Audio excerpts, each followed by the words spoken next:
بسم الله الرحمن الرحيم. السلام عليكم ورحمة الله تعالى وبركاته. داوديال كسو دوادا warka warbaahinta guuxa wararka qodobada aad ku daawan doontaan waxa kamida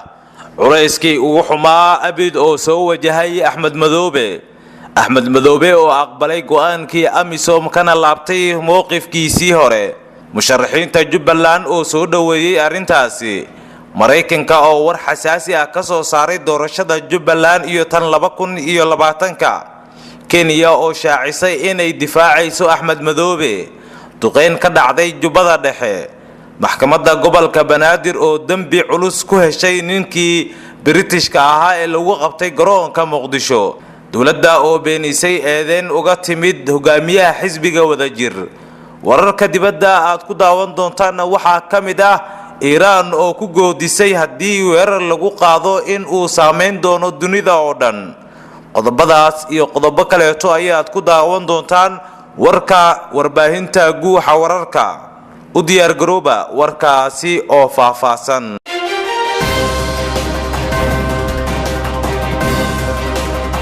guuxa wararka goor iyo ayaan gabaldhaciyo waa bari guud ahaan adduunka iyo geyiga aan ku noolnahay warar maanka galaayo ayuu ku soo gudbinayaaye gambaleelka furo subscribe-kana taabo like-tana garab marin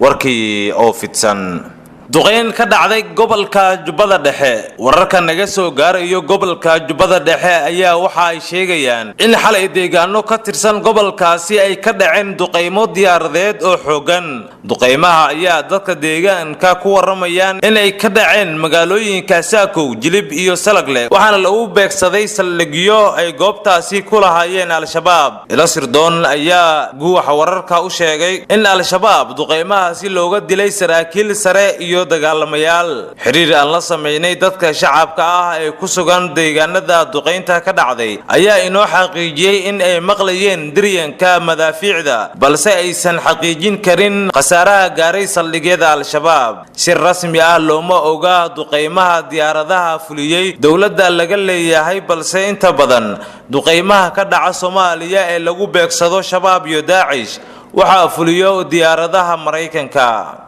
Axmed Madoobe ayaa aqbalay go'aanadii Amisom kana laabtay mowqifkiisii hore madaxweynaha waqtigiisa si dhamaanaya ee maamulka Jubbaland Axmed Maxamed Islaam Axmed Madoobe ayaa ugu dambeyntii aqbalay in doorashada lagu qabto xarunta qaramada midoobay ee ku taala magaalada Kismaayo ee xarunta gobolka Jubbada Hoose kadib kulan gaar ah uu la qaatay taliyaha guud ee ciidamada Amisom Axmed Madoobe ayaa sidoo kale ogolaaday in amniga doorashada lagu wareejiyo ciidamada booliska Amisom oo kaashanaya kuwa Jubbaland sida ay guuxa wararka u xaqiijiyeen ilo lagu kalsoonaan karo saacadaha soo socda ayay ciidamadan la wareegi doonaan goobaha doorashada iyadoo haatan dhaqdhaqaaqyo laga dareemayo magaalada Kismaayo arintan ayaa waxa horay u soo jeedisay dawladda federaalka Soomaaliya oo iyadu dalbatay in doorashada lagu qabto xarunta UN-ka kadib cabashooyinka ka soo baxay musharaxiinta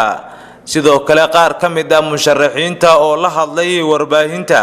ayaa soo dhaweeyay talaabada ay Amisom kala wareegayso amniga doorashada Jubbaland doorashada ayaa la filayaa in la qabto isla bishan August iyadoo qabanqaabadii ugu dambeysay laga dareemayo magaalada dekedda leh ee Kismaayo Kenya ayaa sheegtay in ay difaacayso Axmed Madoobe dawladda Kenya ayaa shaacisay in madaxweynaha maamulka Jubbaland Axmed Maxamed Islaam Axmed Madoobe ay ka taageerayso doorashada la filayo in dhawaan ay ka dhacdo magaalo xeebeedka Kismaayo ee xarunta gobolka Jubbada Hoose sargaal ka tirsan madaxtooyada dalkaasi oo u waramay wargeyska The Standard ayaa sheegay in dawladdiisu ay garab taagan tahay madaxweyne Axmed Madoobe sidoo kale sargaalkan oo qariyay magaciisa ayaa xusay in Kenya ay difaacayso Axmed Madoobe isla markaana ay ku howlan tahay sidii uu mar kale ku soo laaban lahaa doorashadu waa mid muhiim inoo ah maamulka madaxweyne Uhuru Kenyatta wuxuu ka shaqeynayaa sidii uu u soo noqon lahaa Axmed Madoobe ayuu yiri sargaalkan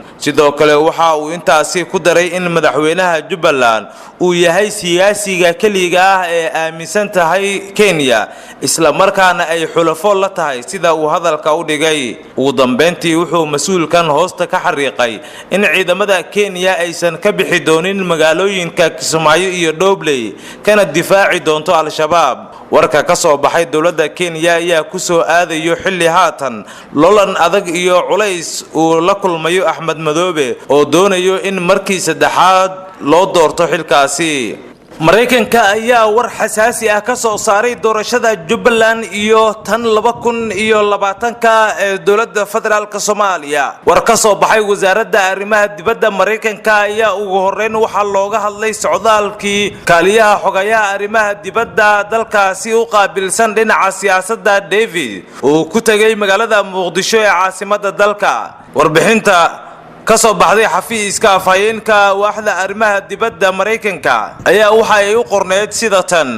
kaaliyaha xogayaha arrimaha dibadda ee Mareykanka uu qaabilsan dhinaca siyaasadda David waxa uu ra'iisul wasaaraha Soomaaliya Xasan Cali Khayre kula kulmay magaalada Muqdisho wuxuuna mar kale u xaqiijiyay sida ay dawladda Mareykanka uga go'an tahay inay Soomaaliya ka taageerto isbeddelka siyaasadda horumarinta shaqaalaha iyo dadaalada xasilinta ee Soomaaliya ra'iisul wasaare Khayre waxa uu David warbixin ka siiyay horumaradii ugu dambeeyay ee dhinacyada siyaasadda iyo Soomaaliya iyo dadaalka shirarka ee xaaladaha deyn cafinta Soomaaliya si loo bilaabo in Soomaaliya loo ogolaado inay amaah ka qaadan karaan hay'adaha maaliyadda ee caalamka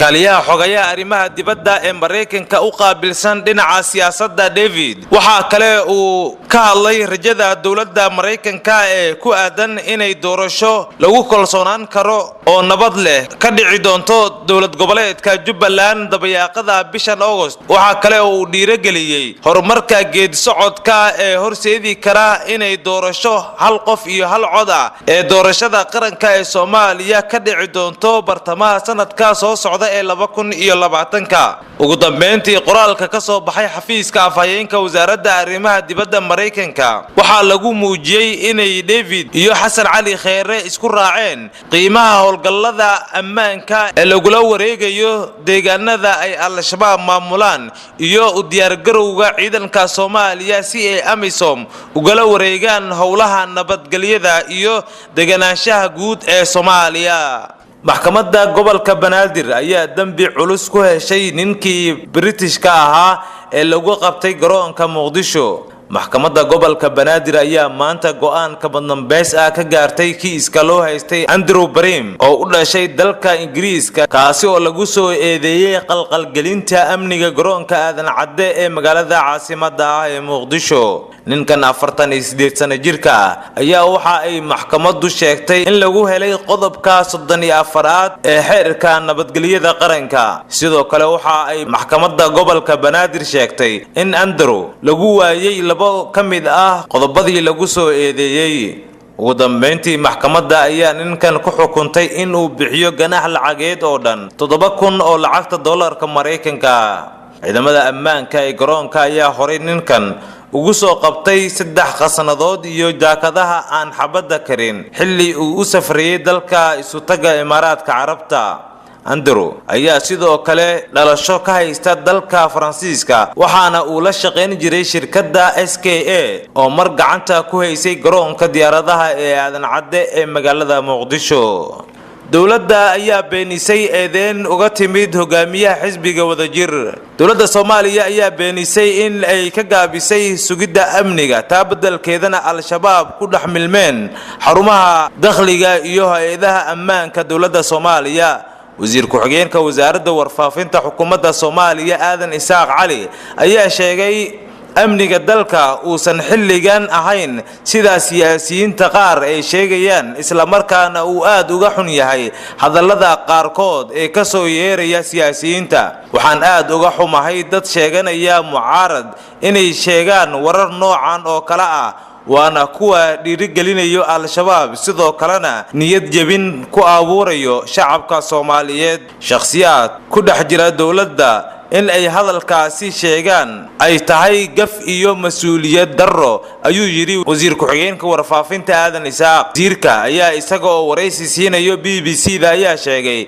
in dawladda Soomaaliya ay mas'uuliyad ka saaran tahay hantida iyo badqabka shacabka Soomaaliyeed. hase ahaatee hadallada qaar looga wanaagsan yahay in shabaab lagu dhiirigeliyo. hogaamiyaha xisbiga wadajir Cabdiraxmaan Cabdishakuur Warsame oo maalintii shalay shir jaraa'id ku qabtay magaalada Muqdisho ayaa sheegay in waqtiga al-shabaab awood buuxda u leeyihiin wixii ay doonaan ka dhax sameyn karaan hay'adaha kala duwan ee dawladda Soomaaliya. gaar ahaan waxa uu sheegay in al-shabaab ay hadda bilaabeen in ay canshuur ka qaadaan dekedda magaalada Muqdisho. daawadayaal halka aad nagala socotaan waa warbaahinta guuxa wararka. haatanna ku soo dhawaada akhbaaraadka caalamka. Iiraan ayaa ku goodisay haddii weerar lagu qaado in uu saameyn doono dunida oo dhan. madaxweynaha dalka Iiraan Xasan Ruuxaani ayaa sheegay in haddii Iiraan la soo weeraro ay ka dhigan tahay in weerarkaasi uu saameynayo dunida oo dhan. Ruuxaani ayaa hadalkan ka jeediyay khudbad oo maanta oo Talaado ah si toos ah uga jeedinayay TV-ga qaranka. sidoo kale Ruuxaani ayaa ka digay in maraakiibta shidaalka ee adeegsada biyaha caalamiga ah ee marinka Hormuz aysan halkaasi nabadgelyo ku mari doonin. xiisada u dhaxaysa Iiraan iyo wadamada reer galbeedka ayaa sare u kacday kadib markii sanadkii la soo dhaafay uu Mareykanku ka baxay heshiiskii nukleerka isagoona dib u soo celiyay cunaqabatayntii Iiraan. nabad Iiraan lala galo ayaa hooyo u noqonaysa nabadda caalamka ka hirgasha halka dagaal lala galo Iiraanna ay hooyo u noqonayso dagaal ka dhaca dunida oo idil ayuu yiri Ruuxaani. Mr. Ruuxaani ayaa sidoo kale amaanay wasiirkiisa arrimaha dibadda Mohammed Javad Zarif kadib markii 31 July ay dawladda Mareykanka saartay cunaqabateeno dhaqaale. warkii waad ka daawanayseen warbaahinta guuxa wararka qaarta qiimaha iyo qadarinta naga mudano waa naga inta tani intaan warka xiga ku kulmi doono guul iyo gobonimo